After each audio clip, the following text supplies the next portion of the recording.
is fear, and the way to conquer fear is love. And all of the people that we might be afraid of because they're different from us really deserve our love. And when we start loving all of these, all of the differences in our world, which is the beauty of it all, then we're going to be on the right track.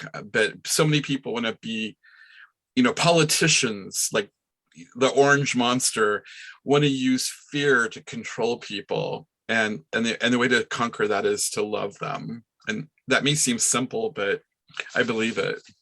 Okay. Well said. When I married a person from another country or culture, I liked her first, and then I loved her. And after a few months, I said, "This is really cool." I just thought it was really. I said, "This is really cool." And even though our relationship didn't work out, I learned a hell of a lot from it. I got a much more worldview on things. I've been to Taiwan and everything like that. Met her family and all that. I think we talked about this in another show. My ex-father-in-law was a general in World War II, fought the communists, came to Taiwan after the war. And, I just look at it as a stop in my life that made me a better person. Okay.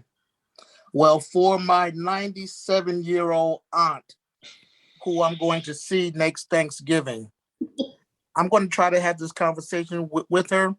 And my definition of diversity and love that I'm going to share with her is that it's an understanding that each individual is unique, and that expressing the individual differences is what it's all about. And hopefully I'll have dessert after that.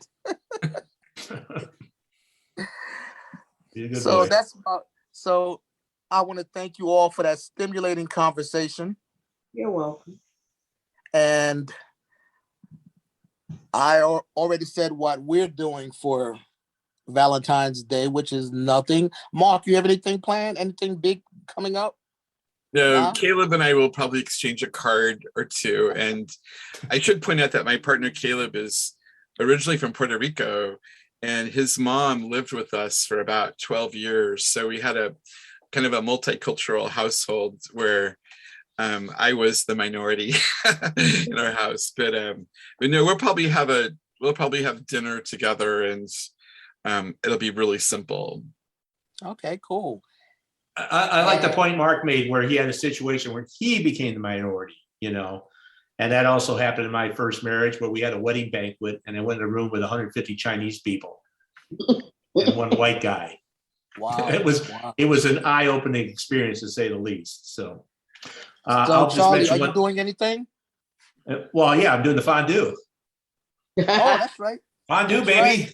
Fondue, baby. But all right. And I'll just say one more thing and I'll shut up here. And again, my spouse is not in the house tonight because she's rehearsing the play, A Failure Love Story, just so you know. Oh. So, no, that has nothing to do with our marriage or even my first marriage, but that's what she's doing right now. So it's a good coincidence. Good to work that in. Yeah, I think Calvin was saying my name. We're going to go out to dinner a couple of days before on the weekend. So we'll be going out to dinner. And then on Valentine's Day, my husband usually cooks. And we have this funny tradition that we have not intended, but we usually have steak and lobster. And he has this really awful luck where he'll buy a lobster that has like 2 shells to it. So you look like you're getting this big lobster, and then you crack it open, and then you crack it open again because there's a double shell. So it's just kind of become a running joke that somehow he tends to pick those out. So very, very crunchy lobster. All right. Sounds good. Sounds good. Karen, what's up with you? Oh, I don't go out on Valentine's Day. I don't do anything that day. We celebrate before. All right. Sounds good. Sounds good. And well, go ahead. No. Go ahead. I'm sorry. I'm done. Well, that's about all, y'all, for this segment of Diverse Talking Heads.